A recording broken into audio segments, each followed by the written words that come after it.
Okay, läuft. Gut.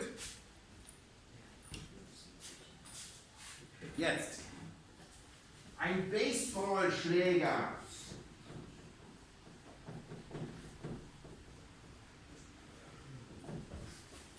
Okay, jetzt überlegen wir mal, wie ein Baseballschläger funktioniert. Okay, wir sind Physiker, deswegen denken wir darüber ein bisschen simplistisch nach. Hier ist der Schläger, ja, und wir haben unsere Hand hier. Okay? Okay? Und wir bewegen den Baseballschläger so, ja, so, also bewegen wir unsere Hand vielleicht von hier nach da. Ergibt Sinn? Aber das Ende des Baseballbats geht von hier nach da. Ja? Ergibt Sinn? Also haben wir hier L in oder Distanz in, Länge in. Und hier draußen L out. Aus. Yes? Ja? Doesn't it also like increase the speed because it's bigger? It increases the speed. Yes, it does. Mass on the end. Huh? It's like heavier on the end than it would. Oh, okay. So when you swing it, it's like. Yeah, but baseball bats are pretty light though, right? Yeah, but like I mean, it's like fit by the hand, but then it gets. It does get bigger. Yeah. I think that's for hitting the ball better.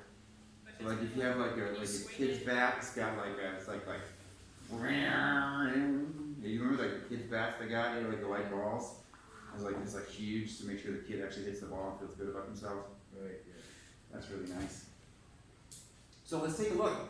So there's a force we apply, right? F in. And what's true of the force out at the end here? Let's screw this up. Let's not screw this up. Tell me what the force on the outside there. Here.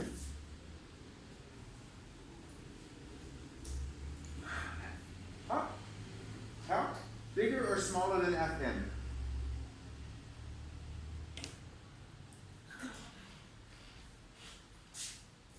Bigger? That's wrong. Great. Perfect. That's exactly what I was hoping for. So here's the deal. Certainly, if it's the goldene Regel der Mechanik, yes, it better be valid here. Okay? So this rule still applies.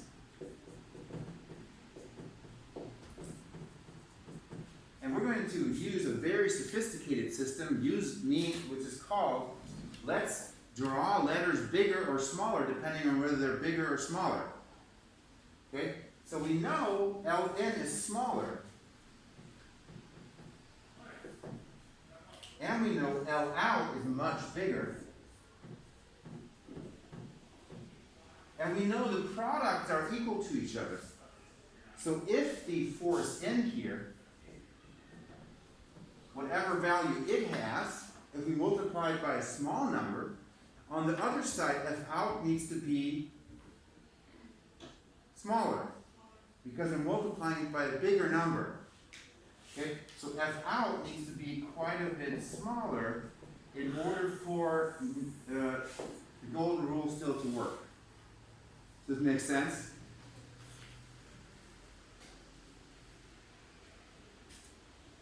All good? So what we're amplifying here is not the force, but what are we amplifying? Speed. The speed, right?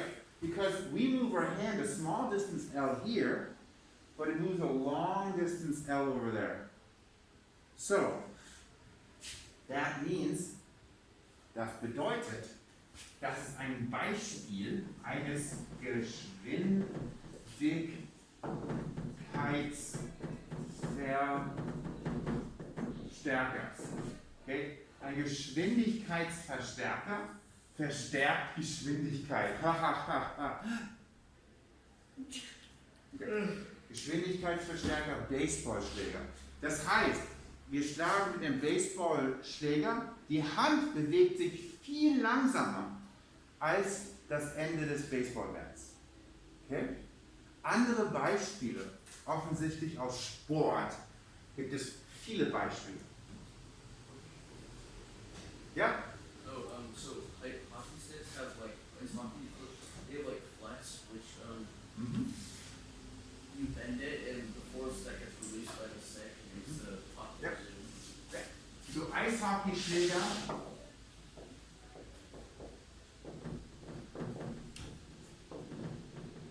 There's probably like 3 ways that it's true, right? Okay. So if you think about an ice hockey stick, I mean, you first of all, you move your hands up here like a baseball bat, and the bottom end moves. Plus, you have that bottom part, and you actually turn it, right? So the end of it, actually, the stick part moves like this. Plus, there's also the flexing in there, so there's many ways it's different. Okay? But it's certainly an example of a Geschwindigkeitsverstärker. Ja? Okay? Andere Beispiele aus Sport. Vielleicht ein Sport, den ihr macht.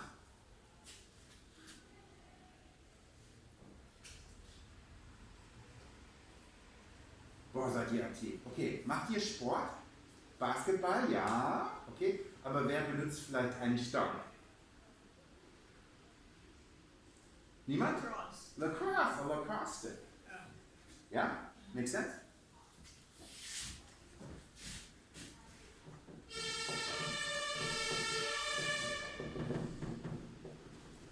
Okay?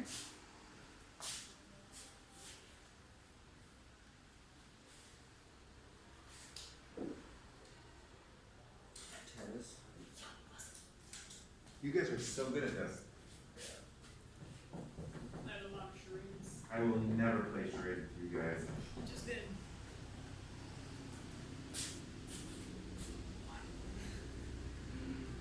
No. The Oh, golf. golf, yeah, I see.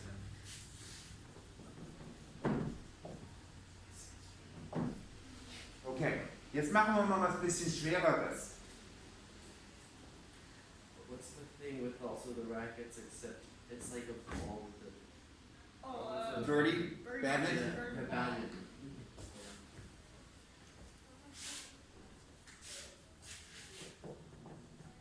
Also racquetball.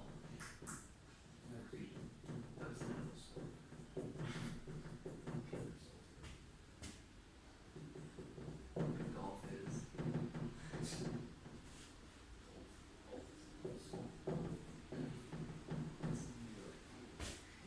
What about polo? Squash. Polo like golf. Call it a mallet, but in German everything's a Schläger. Okay. Ein bisschen schwerer. Aufpassen. Wir machen ein Rennen. Okay? Ein Rennen. Okay? Wer ist hier sehr schnell? How bist du schnell? He's fast. He's fast? Yeah. Okay. Who's very slow? Okay. But So we're gonna do a race. No. No, wait. Listen, we're gonna change the conditions. Okay? So you're gonna run normally, and you're gonna get on your knees and run on your knees. Wait, where are we gonna Oh, it's race? Like, like- we, I'm doing this in our heads. oh, We don't have to actually do this, because even though Colin might be a little slow, do you think he can beat Tao if he's on his knees? Yes. Let's think about that. Why would that work? What do our legs actually do? they, So, think about it. Where's the force applied to when I'm running? For my legs. Where are the forces applied? Yep, in our pelvic area. up here, right? Somehow here, the muscles grip on the bone, right? So, my muscles, right, grip the bone and move it forward somewhere around here, right? But where does the actual part move that tells you how far my leg moves? The knee. I hold my foot, right? For you, it's going to be the knee. For him, it's going to be the foot. That means every time my muscle pulls, my leg moves a lot further than the muscle moves my leg. Make sense? So it means we have a large force applied up here and a small distance. Okay? That's also why, of course, your leg muscles are huge, right? Those are the biggest muscles you have, right? Okay, so a leg is a speed amplifier. Is an arm also a speed amplifier? And the arm is also a speed amplifier. And that's also not surprising. Instead of running, we could have had a different competition. We could have said a throwing competition. And who's a good thrower? You're a good thrower? I think. Okay. And what we're going to do now, we're going to modify the experiment by having you take whatever we're throwing, not this wet glove, because that's nasty. But let's just pretend, I'll just do it for you. So you're going to throw it, but you're not going to throw like this. What you're going to do is you're going to throw with your elbow, like this. Okay? It's really hard, and whoever else is a bad thrower can actually throw it regularly with an arm, and of course then it goes much further because it's a longer distance, so the speed is amplified more. Make sense? There you go. These are wet. Okay. Arm. Vine. Okay? So, thinking about back to the lacrosse stick, so you just throw it already, that's a force speed amplifier, and then you have a stick that's kind of like an extension of your arm that makes it possible to throw even further. Okay? And as you throw with your elbow, it's a shortening of your arm. Makes sense, right? So these are excellent examples. Coming back to the gears, I left the bicycle gears off because for bicycle gears, actually, most of the time they're used as speed amplifiers, right? If you think about it,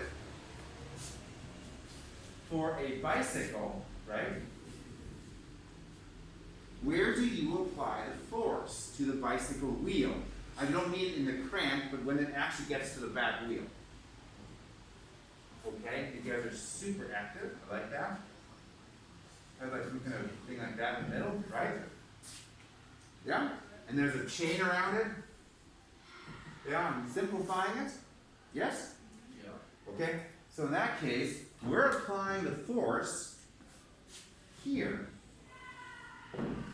Right? And we're applying the force here. This is L in. Sorry. I'm going to make it bigger actually. F in, and this whole thing is L in, right? And the force out and the length out is out here, right? So it's the force amplifier. This is L out, and of course that means that the force out has to be really small. Make sense? So this is a great example of a speed amplifier, Geschwindigkeitsverstärker. You guys understand? So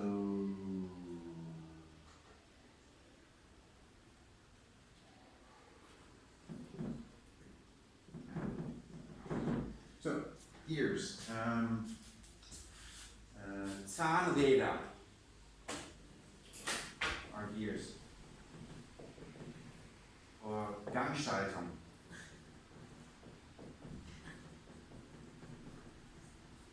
Okay? Good, good. So, now, as our project, you guys are very enthused to hear, you will each make a presentation on one force amplifier or one speed amplifier. Auf Deutsch. Alright. Okay? We'll do that as a PowerPoint presentation and we'll develop the idea right now.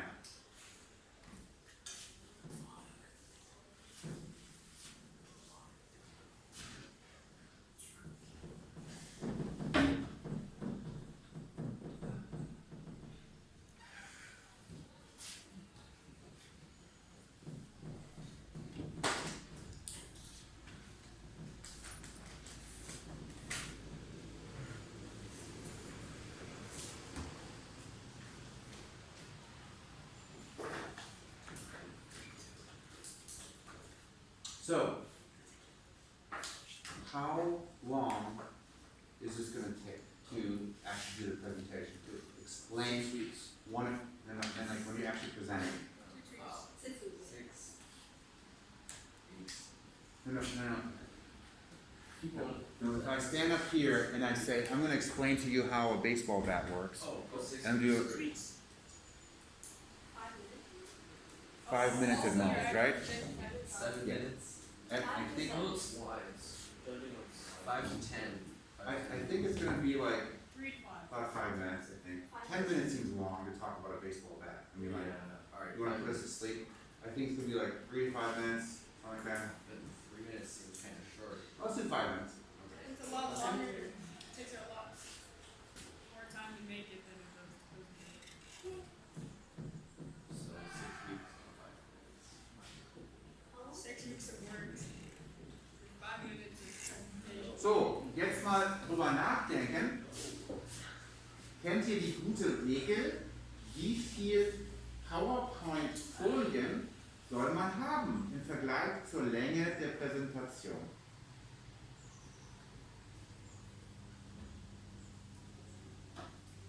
Fünf Minuten Präsentation. Wie viel Folien? Slides. Ah, Slides.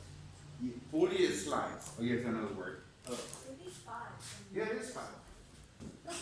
And they have to spend a minute on a slide.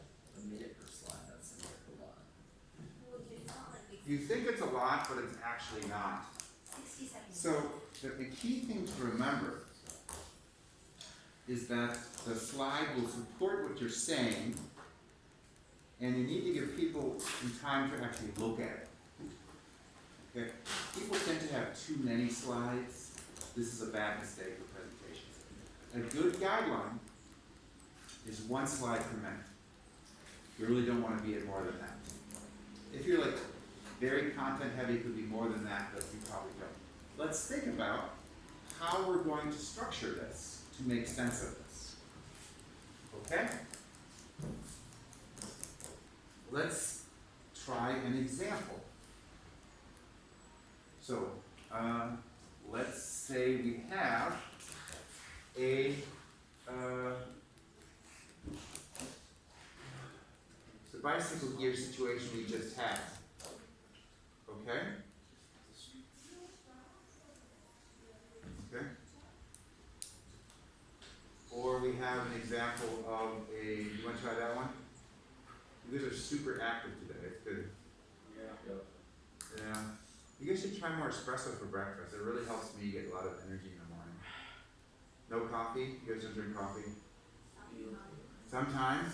How do you feel after you have coffee?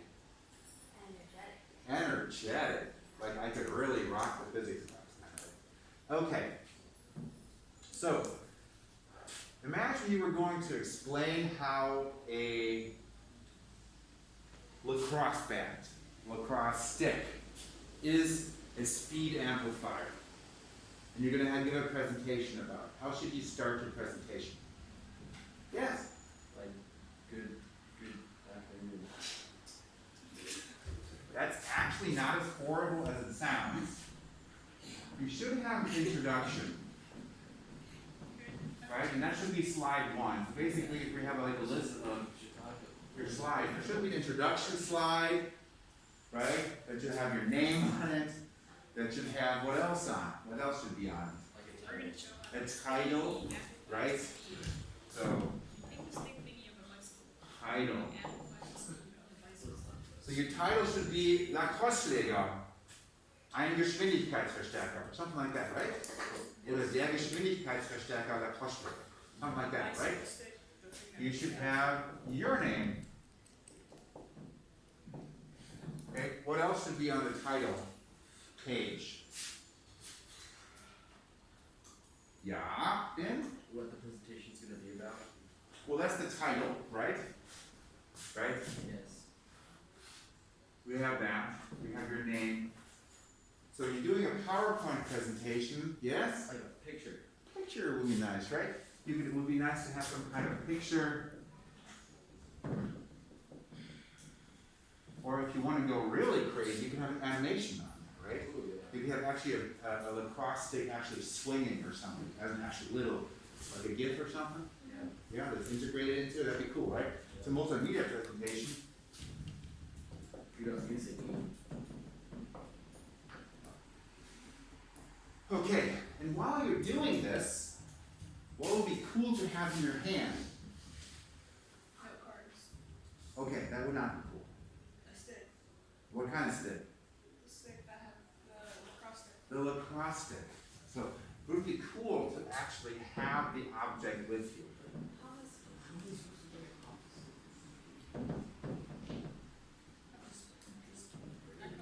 That makes sense, right? So if you're presenting on a lacrosse stick, get yourself a lacrosse stick. If you don't play lacrosse, borrow a lacrosse stick from somebody who does. Okay? If it's a golf club, borrow it. What's that? That would be, right, exactly. Could be good too. So, Then you set your leg off. What if your presentation's on a knife? what? A knife? Yeah. Okay, that's okay. Please don't bring like a 20-inch blade that's super sharp. Just, I mean, if you wanted to, if you could do a knife, but you know, we're not as crazy as Americans. American schools have like a zero, I don't know what it's They called have over there. presentation. Zero knife policy. Well, if somebody like brings a pocket knife to school, suddenly they're expelled or something. That's a little extreme, right? So, but if you bring a small knife for the presentation, I think that's okay. Don't bring like a Bowie knife, like a gigantic, like, you know, that's not good. Make sense? Bring your gun. I don't think we have the same rules as Americans. So, you're gonna introduce that. You say it's a, yeah, what you're gonna talk about. What should you do next? You do this in English? We are doing this in English, but we're talking about it in English, we're gonna do it then in German.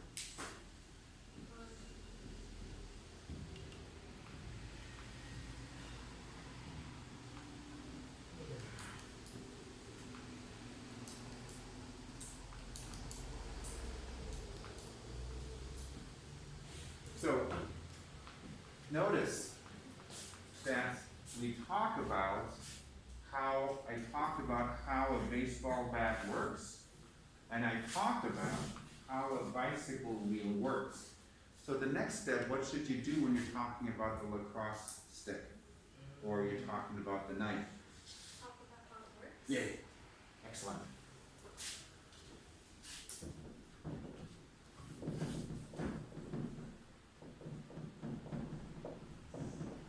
Do a qualitative description, how it works, right? Now, if you look at that,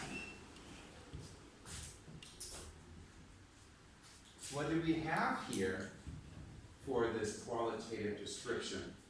What should be on your slide?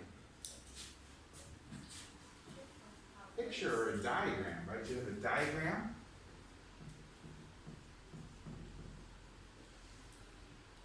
Has labels. And specifically, what's really important that you have on there? What kind of things should be on there? What are the things I've got labeled over here? And over there? Huh? How? You have the F in and F out. Right. So you've got to have listed on there L in, F in, L out, F out. And then you should explain it. Qualitative description, and that should be good. Agreed? What is this presentation? Not for a while. We're just going to talk about how to do it for now. Okay, what should you do then? This is kind of already a hint in there. You have a qualitative description. What should you do next?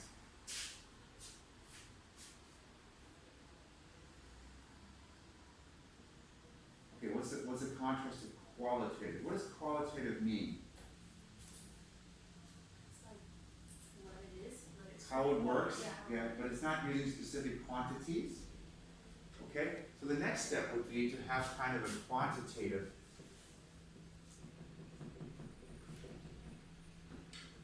discussion. Okay, so you should talk about actually how it works. So if you're going to do a lacrosse stick, for example, it would be helpful to actually have an idea of how fast the hands move of a lacrosse player and how fast the lacrosse stick works and how long the lacrosse stick is. Do you understand? So you would then actually talk about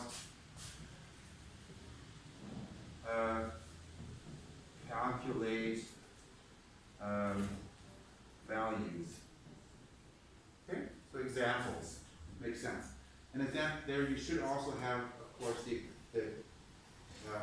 actual calculation written out. So here it's really important that you have there the golden rule of mechanics, right? F in L in equals F out L out.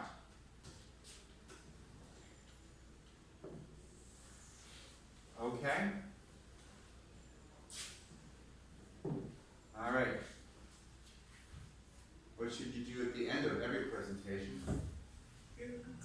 Summary conclusion, I would agree. So you summarize what you did. Conclusion. Does this seem like a good structure for our presentation? I think it does. We've got 4 slides.